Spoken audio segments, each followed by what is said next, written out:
Assalamualaikum warahmatullahi wabarakatuh. Apa kabar semuanya? Semoga selalu sehat dan dalam lindungan Allah SWT. Pada kesempatan kali ini akan dijelaskan tentang perawatan sistem rem sepeda motor. Langsung saja kita bahas bersama.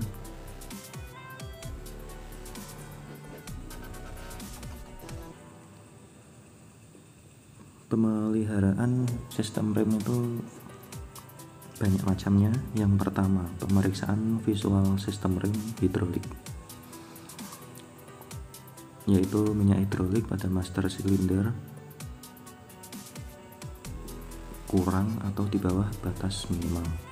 Ini diperiksa secara visual saja atau diperiksa dengan mata. Lalu diperiksa apakah terjadi kebocoran hidrolik pada sistem. Jika pemeriksaan visual, mungkin apakah terjadi rembes atau basah di sekitar kaliper rem atau master silinder. Lalu kita juga bisa mengecek kampas rem atau brake pad kotor atau tidak. Lalu piringan atau cakram atau disc brake-nya apakah ada keretakan dan berubah bentuk. Serta kita bisa memeriksa apakah handle rem bengkok.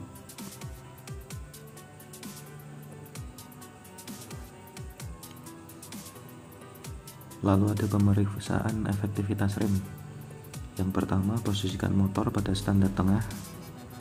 Lalu periksa apakah roda berputar dengan lancar sewaktu tuas rem bebas. Jadi rodanya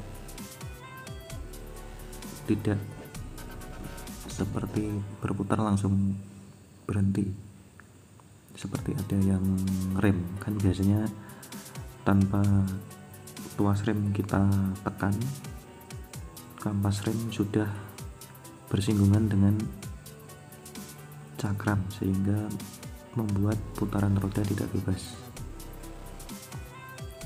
Lalu tekan atau lepaskan tuas rem beberapa kali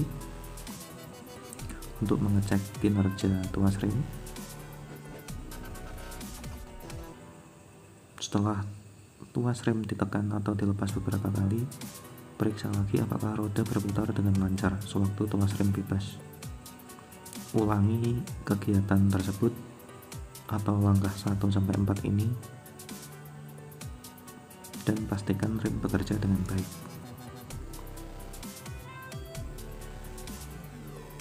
Lalu kita bisa memeriksa apakah sistem rem kemasukan udara atau tidak.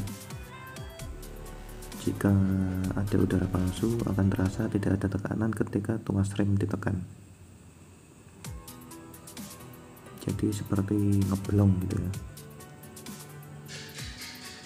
Jika tidak ada gelembung udara, akan terasa adanya tekanan kuat sewaktu tuas rem ditekan. Kemudian pemeriksaan tinggi permukaan minyak rem. Ini maksudnya permukaan minyak rem. Belokkan stang kemudi sampai reservoir tank dalam posisi mendatar atau horizontal. Periksa tinggi permukaan minyak rem. Saya kira semuanya sudah tahu letaknya reservoir tank itu di mana, di depan, di sebelah dashboard sebelah kanan, berada di dekat dengan spion. Bisa dilihat nanti minyak remnya, posisi minyak remnya itu masih banyak atau sudah habis di jendela pengintaian atau di kaca depan reservoir tank itu kan ada kaca beningnya. Nah, itu bisa dicek dari situ. Indikasinya, jika tinggi permukaan mendekati batas lower, maka kampas rem aus atau minyak remnya bocor. Jadi bisa diperiksa kedua hal tersebut. Lalu pemeriksaan selang rem. cek area kaliper pada area washer, cek terhadap kebocoran minyak rem. Jadi selang rem yang menuju ke kaliper itu dicek apakah terjadi rembes atau bocor di sana atau tidak. Pastikan tidak ada kebocoran. Lalu tekuk selang rem untuk memeriksa keretakan atau kerusakan. Jika rusak, segera ganti. Indikasinya jika selang remnya masih lentur, biasanya masih berfungsi dengan baik. Ada juga di beberapa kasus tuh selang remnya sampai bertahun-tahun tidak pernah diganti.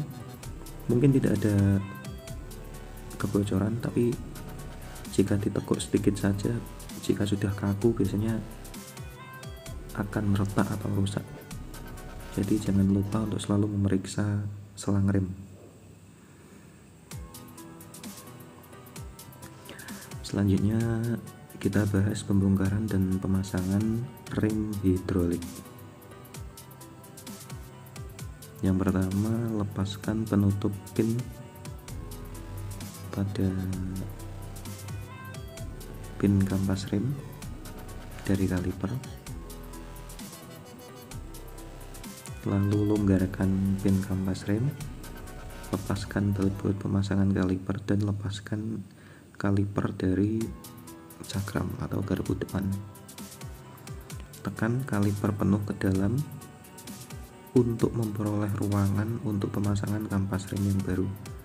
Periksa tinggi permukaan minyak rem pada kotak minyak rem, sebab tindakan di atas menyebabkan permukaan minyak rem naik.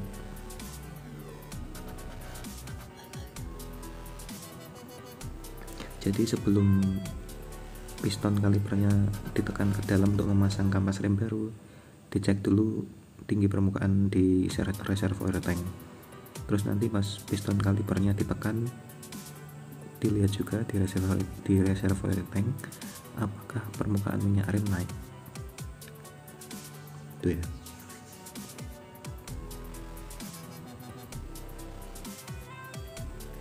Lepaskan pin kampas rem seperti pada gambar, sambil menekan kampas rem terhadap bekas kampas rem. Lalu kita lepaskan kampasnya. Pastikan bahwa bekas kampas rem dipasang pada posisi yang benar. Jangan sampai salah memasang.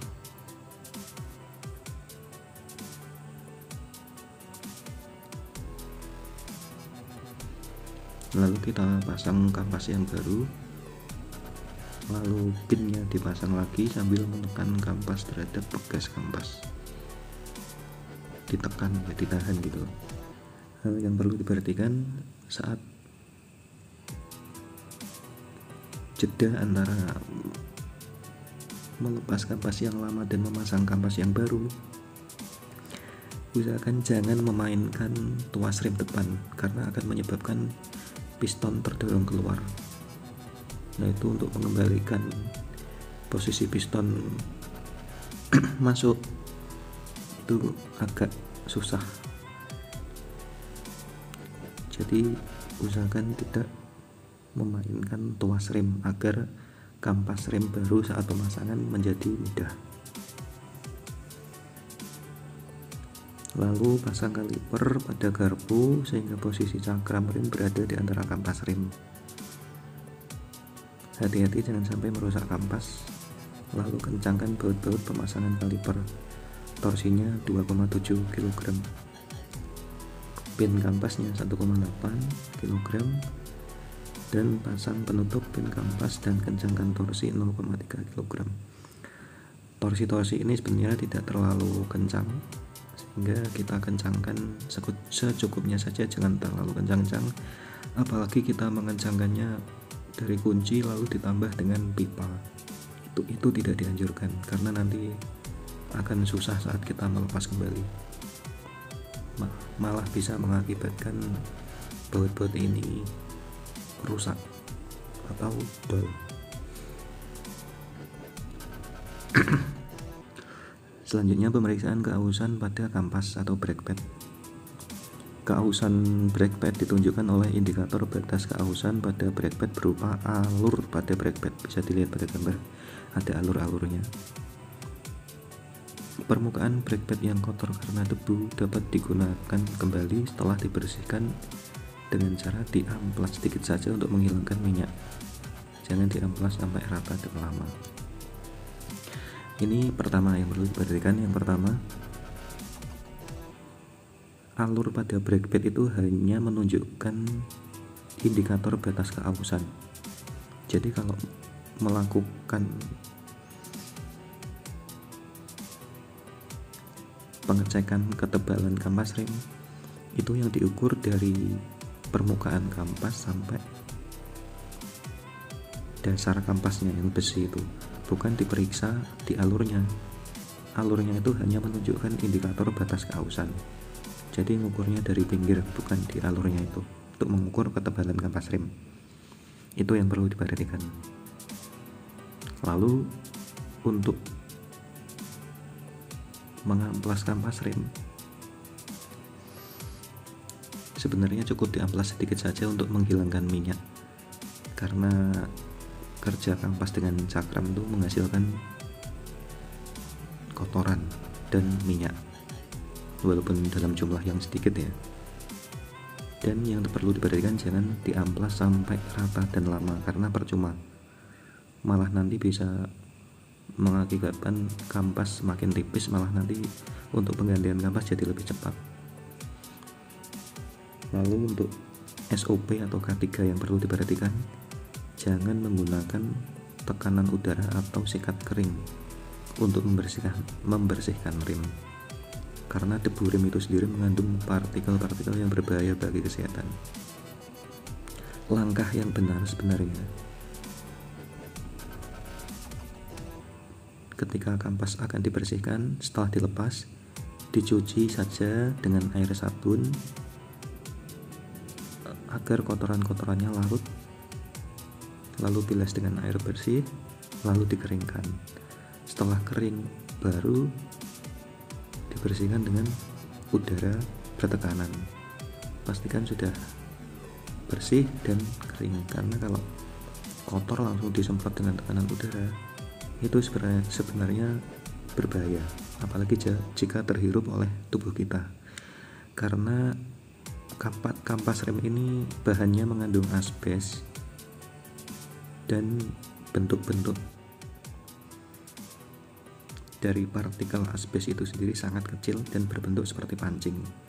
Jadi bentuk asbesnya itu menyerupai pancing, dan jika masuk ke paru-paru itu berbahaya, karena kalau berbentuk seperti pancing malah akan istilahnya nyantol di paru-paru, tidak bisa keluar lagi. Asbes kita jadi banyak, partikel asbes jadi banyak yang tertinggal di paru-paru, itu berbahaya. Tolong diperhatikan untuk hal-hal seperti itu.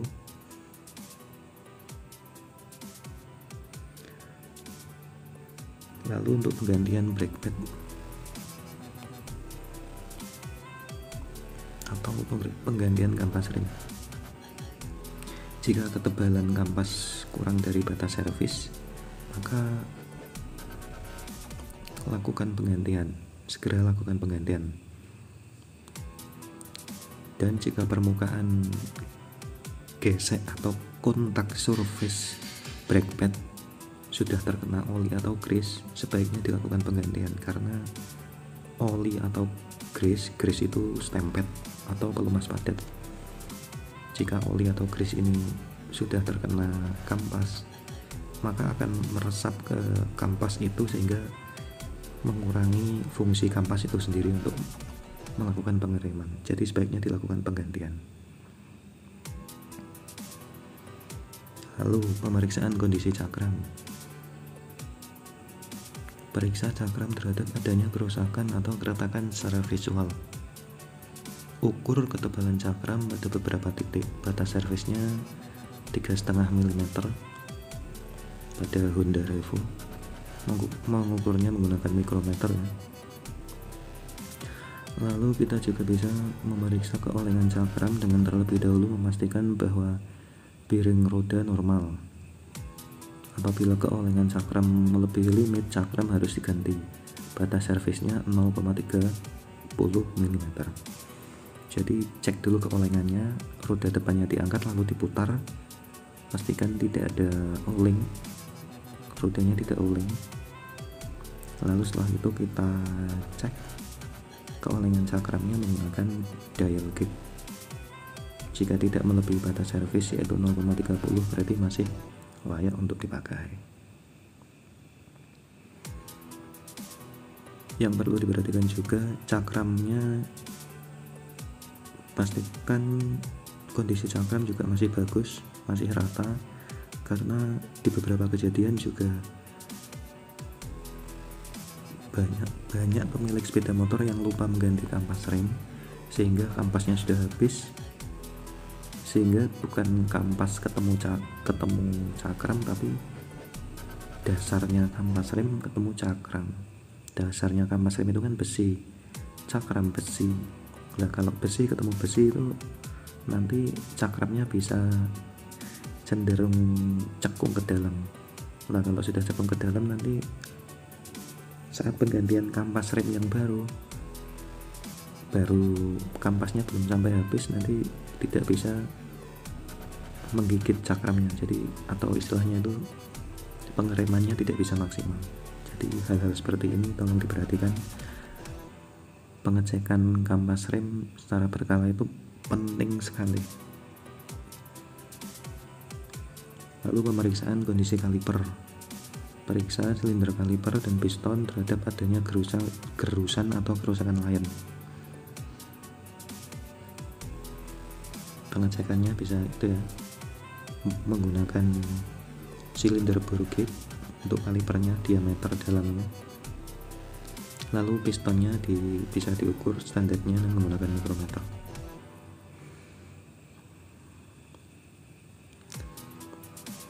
Ini spesifikasinya rem hidrolik pada Honda.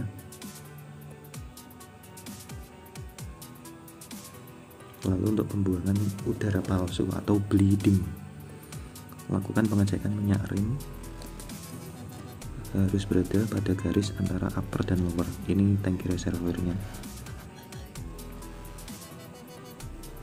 Ini cara bleedingnya atau pembuangan udara palsu menggunakan brake bleeder. Hubungkan selang brake bleeder ini, selang nomor 1, pada katup pembuangan nomor 2. Lalu pompa brake bleedernya menggunakan tangan, nanti ditekan-tekan. Proses yang terjadi pada brake bleeder yaitu memvakum tabung sehingga udara yang terjebak dalam selang rem tersedot. Selama proses pembuangan udara palsu, periksa ketinggian permukaan minyak rem pada reservoir tank berulang kali agar tidak terjadi kehabisan minyak rem. Setelah membuang udara palsu, kencangkan katup pembuangan pada nomor 2, lalu copot brake bleedernya. Indikasinya angin palsu sudah tidak ada di dalam sistem, yaitu oli yang keluar sudah tidak mengandung gelembung-gelembung udara, jadi sudah berupa oli sepenuhnya. Kalau pembuangan udara palsu tanpa brake bleeder, pompa handle rem sampai terasa ada tahanan pada handle rem, lalu hubungkan selang pembuangan nomor 1 pada katup pembuangan nomor 2 menggunakan udara palsu, dan pembuangan udara palsu sebagai berikut. Handle remnya ditekan-tekan berulang kali lalu ditahan, dan saat kondisi ditahan atau ditekan, buka katup pembuangan setengah putaran lalu tutup. Lepaskan handle rem perlahan, tunggu beberapa detik. Setelah handle rem mencapai akhir pergerakan, ulangi langkah A dan B sampai tidak ada lagi udara palsu dengan ditandai saat penekanan handle rem terasa tidak keras dan terasa los. Lalu kencangkan katup pembuangan nomor 2. Lalu pemeriksaan keausan pada kampas rem tromol. Lepaskan sepatu rem, bersihkan kampas rem, lalu ukur ketebalan kampas. Saya kira sudah banyak yang paham untuk pemeriksaan rem tromol ini batas servisnya 2 mili pada Honda. Lalu pemeriksaan kausan pada drum brake atau rumah tromolnya seperti pemeriksaan sebelumnya, lepas sepatu rem dari bekas, bersihkan dari debu, lalu periksa dari keretakan dan kausan. Batas servisnya 111 sampai 131 mm atau batas servis rumah tromolnya diameternya 11 cm sampai 13 cm. Lalu pemeriksaan standar jarak main bebas rem tromol. Ini yang tipe matic. Jadi jarak bebasnya sebelum terjadi tekanan 10 sampai 20 mm, 1 sampai 2 cm ya.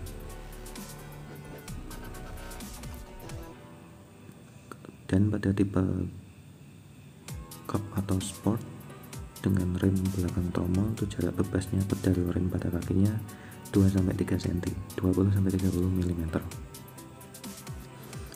Langkah-langkah penyetelan jarak main bebas rem tromol, yaitu dengan memeriksa pedal atau tuas rem terlebih dahulu. Tujuannya untuk mengetahui apakah jarak main bebas rem kurang dari standar atau lebih dari standar. Lalu dengan menyetel brake cam level sesuai standar. Pada di sini setting free play handle rem belakang 10 sampai 20 mm dengan memutar adjusting nut atau mur penyetel.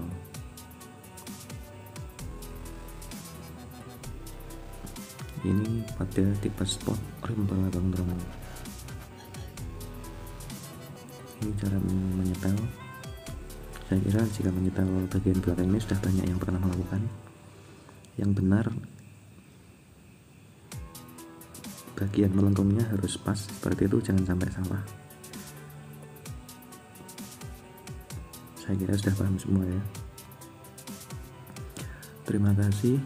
Demikian penjelasan kali ini tentang pemeriksaan rem. Kurang lebihnya mohon maaf. Assalamualaikum warahmatullahi wabarakatuh.